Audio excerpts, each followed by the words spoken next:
देखिए, हम दुनिया भर के झोंपा भर माला पहने हैं। ये तुलसी जी की माला है, ये करियक्का भी तुलसी जी की माला है, काले रंग वाली, घी में पकाई गई है इसको। ये भी तुलसी जी की माला है। ये जो सोना वाला है ना, इसमें भी भीतर तुलसी जी ही हैं। एक और ही माला है सोना का, ये हम नहीं उतार सकते, मजबूरी है, उतारेंगे तो केस हो जाएगा। ये ससुराल की माला है मेरी। हम क्लियर कर दिए आप लोगों को। हाँ, नहीं तो सब तुलसी जी की माला है। हमारे सामने की एक घटना मैं आपको सुनाऊं। एक माई के दांत में सोना लगा हुआ था। दांत में, पहले लोग दांत में सोना लगाते थे। माई जब मरी ना, मेरे सामने की घटना है, माई जब गई तो लड़कवा पत्थर से मार के दांतवा निकाल लिया। ये सोना सब घरवा वाले लूट लेंगे हो। ये जितना सोना है ना, सब निकल जाएगा। इसको कोई पूछने उछने वाला नहीं है। यही लकड़ी रख के क्या होगा? यही लकड़ियां आपके साथ यात्रा करेगी आगे, इसलिए इसको जमा करने का स्वभाव बनाइए। भगवान की माला है तुलसी माला। आप मंदिर में जाते हैं, पुजारी जी महाराज हाथ में प्रसाद देते हैं, प्रसाद में तुलसी दल पड़ा हुआ है। तुलसी दल पड़ा है तो आप विचार नहीं करते कि एक बासी है कि ताजा है। तुलसी दल पड़ा है, आप तुरंत स्वीकार कर लेते हैं। आप ये नहीं देखते सड़ा है कि अच्छा है, खट्टा है कि मीठा है। तुलसी दल पड़ा है यानी ये प्रसाद है, आप पान कर लेते हैं। उसी प्रकार तुलसी धारण किए हुए जिसका शरीर निकलता है, वो तुलसी के साथ ऊपर जाता है। भगवान उसके गले में तुलसी जब देखते हैं तो उसके गुण और दोष का विचार नहीं करते हैं, उसको स्वीकार कर लेते हैं। भगवान उसको अपना बना लेते हैं। तुलसी धारण किए हुए जिस मनुष्य का प्राण निकल जाए, यमराज के दूत की औकात नहीं कि उसको छू दे। उस जीव के लिए परमात्मा के पार्षद आते हैं और विमान में बिठाकर उसको लेकर जाते हैं। यहां देखिए, हाथ में भी तुलसी है। ये परमानेंट है। ये रात को तो सोने में चुभ उब जाए तो इसको निकाल भी देते हैं, लेकिन ये रात भर भी बना रहता है, ये नहीं निकलता। भोग लगाने की दवाई है। अब कहीं रास्ते में पानी पीना है, कहाँ गिलास तुलसी दल खोजेंगे? तुलसी दल लगाएंगे तब ना भोग लगेगा, कहाँ ढूंढेंगे? ये माला स्पर्श कराइए, तुलसी का स्पर्श हुआ, ठाकुर जी का भोग लग गया। ठाकुर जी पा लिए, आप भी पा लीजिए। जमा करिए, ये परम धन है।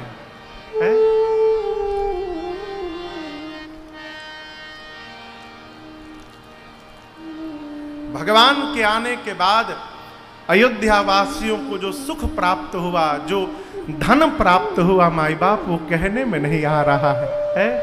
वह सुख संपत्ति, तीसरा समय, चौथा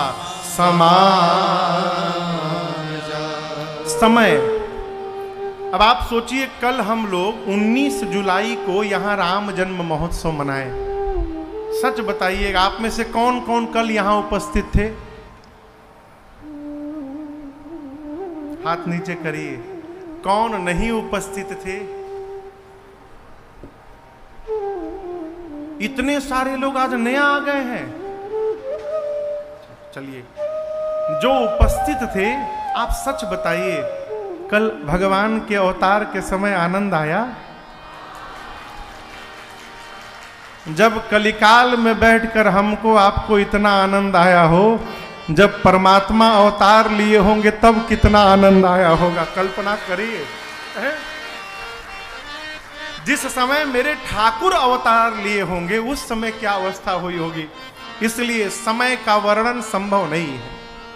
और अंतिम समाज, यहां भी कहां कहां से लोग आए। मध्य प्रदेश दमोह से आए हैं, एक परिवार राजस्थान जयपुर से आया है, एक हमारे भाई बंसल जी, कहां बैठे बंसल जी?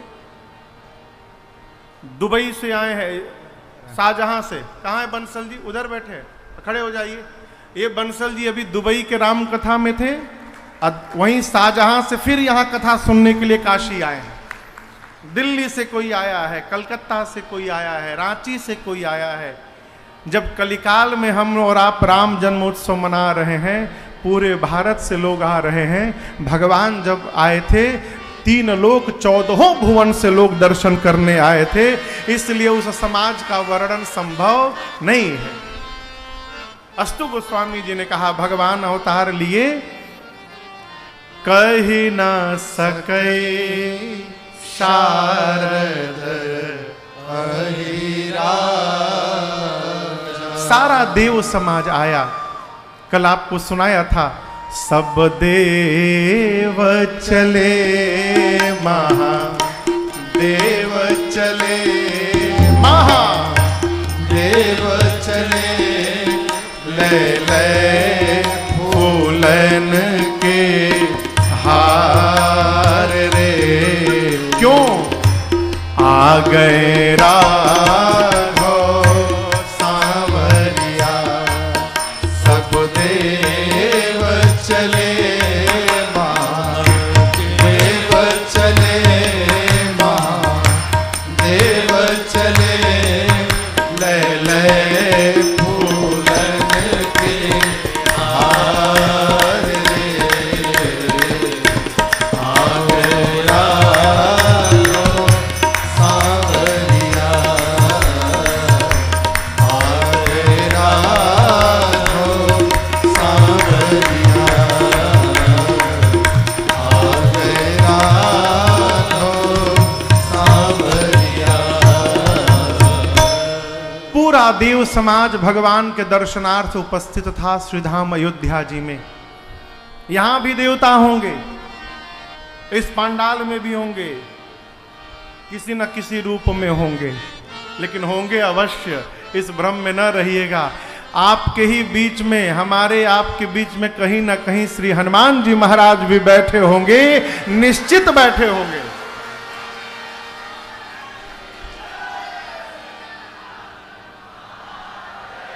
पूरी धरती पर जहां जहां भगवान की कथा होती है, सबसे पहले हनुमान जी पहुंचत हैं और सबसे अंत में श्री हनुमान जी महाराज विदा लेते हैं। इसी कारण तो गोस्वामी तुलसीदास जी को हनुमान जी का काशी में दर्शन हुआ। इसी कारण गंगा गोस्वामी तुलसीदास जी महाराज शौच के लिए लोटे में जल लेके गंगा जी पार करके उस पार जाते थे, काशी में नहीं, उस पार। शौच के बाद जब आते थे, लोटे में जो जल बचा रहता था, तो एक पेड़ था, उसी पेड़ पर एक राक्षस रहता था, ब्रह्म राक्षस। तो जो जल बचता था, पूज्यपाद गोस्वामी जी वो जल उस वृक्ष की जड़ में डाल के चले आते थे, रोज का नियम। गोस्वामी तुलसीदास जी इतना जल दे दिए कि वो ब्रह्म राक्षस की प्यास समाप्त हो गई हो और एक दिन सामने प्रकट हो गया। गोस्वामी तुलसीदास जी से कहा कि कहिए क्या चाहिए। तो बोले कि मैं भगवान का दर्शन करना चाहता हूं। तो बोले भगवान का दर्शन यदि करना चाहते हैं तो उसके पहले आपको हनुमान जी का दर्शन करना होगा। मैं भगवान का दर्शन तो नहीं करा सकता हूं, लेकिन ये बता सकता हूं कि हनुमान जी महाराज कहां मिलेंगे। तो गोस्वामी तुलसीदास जी बोले बताइए। बोले चाहिए काशी में, जहां भी राम कथा हो रही हो, कथा में जो सबसे पहले आए और सबसे बाद में जाए वो हनुमान जी महाराज हैं। गोस्वामी तुलसीदास जी आए तो एक जगह कथा चल रही थी। अब सोचिए ये कैसे पता चलेगा कौन सबसे पहले आया है।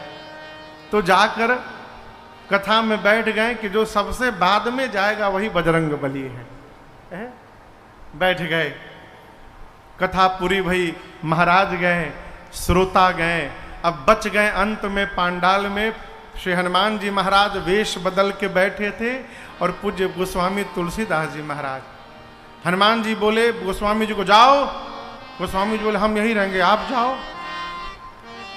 हनुमान जी का नियम सबसे बाद में जाना है। गोस्वामी जी बोले हम जैबे नहीं करेंगे, आप जाइए, हमको नहीं जाना, हमको यही रहना है। अंत में श्री बजरंग बली ने हनुमान जी महाराज को दर्शन, गोस्वामी जी को दर्शन प्रदान किया है। बोले मुझे रघुनाथ जी का दर्शन चाहिए। बोले अयोध्या जाइए, दर्शन मिलेगा। अयोध्या गए गोस्वामी तुलसीदास जी, सामने से 2 घोड़े पर 2 राजकुमार छोटे छोटी अवस्था में बगल से गुजरे। किसके? तुलसीदास जी के बगल से गुजरे। गोस्वामी जी पहचान नहीं पाए। आगे फिर हनुमान जी मिले, बोले दर्शन हुआ? किनका? अभी तो भगवान गए हैं बगल से। गोस्वामी जी रोने लगे, मैं इतना बड़ा भागा पहचान नहीं पाया। बोले ठीक है कोई बात नहीं, चित्रकूट जाइए, वहां दर्शन मिलेगा। गोस्वामी जी चित्रकूट आए। एक दिन सुबह सुबह राम घाट पर बैठकर चंदन घिस रहे थे। 2 सुंदर सुंदर बालक छोटी अवस्था में आकर सामने बैठ कर के बोले, बाबा आप हमको भी तिलक लगा देंगे? गोस्वामी जी बोले अवश्य लगाता हूं, इधर आइए। हनुमान जी देखे कि गोस्वामी जी फिर मिस करने वाले हैं आज, तो कहते हैं ऊपर पक्षी का रूप धारण करके वृक्ष के ऊपर बैठकर और हनुमान जी महाराज बोले, चित्रकूट की घाट पर भई संतन की भीड़, तुलसीदास चंदन घिसे क्यों? तिलक दे रघुबीर। जैसे श्री हनुमान जी महाराज ने ये बात कही, गोस्वामी तुलसीदास जी को भगवान का दर्शन प्राप्त हो गया है। उसी प्रकार सारा देव समाज भगवान के दर्शनार्थ यहां आया है। कहां आया है? अयोध्या में। सभी आनंद में हैं, लेकिन रात्रि देवी तनिक परेशान थी। भगवान ने रात्रि से पूछा, देवी आप क्यों उदास हैं? रात्रि ने कहा, प्रभु मैं अपने दुर्भाग्य को लेकर उदास हूं। सभी देवताओं ने आपके प्राकट्य का दर्शन किया, छोड़ मुझे। भगवान बोले आपने क्यों नहीं किया? रात्रि बोली, प्रभु आप दिन में प्रकट हुए हैं, मैं दिन में होती नहीं हूं, मैं तो रात्रि में होती हूं, मैं कैसे देखूंगी? भगवान ने कहा ठीक है जाइए, मैं वचन देता हूं रात्रि, अगली बार जब मैं द्वापर में अवतार लूंगा कन्हैया के रूप में, तो ये सौभाग्य केवल और केवल आपको प्रदान करूंगा। अगली बार मध्य रात्रि में अवतार लूंगा। रात्रि प्रसन्न हो गई। तब तक पीछे से चंद्रमा आए, बोले प्रणाम करके, प्रभु सेम प्रॉब्लम, हमारी भी यही समस्या है प्रभु, हम भी आपको नहीं देख पाए। भगवान ने कहा कि रात्रि को वचन दिया हूं, अगली बार रात्रि में आऊंगा। चंद्रमा बोले इतने दिनों तक कैसे रहूंगा?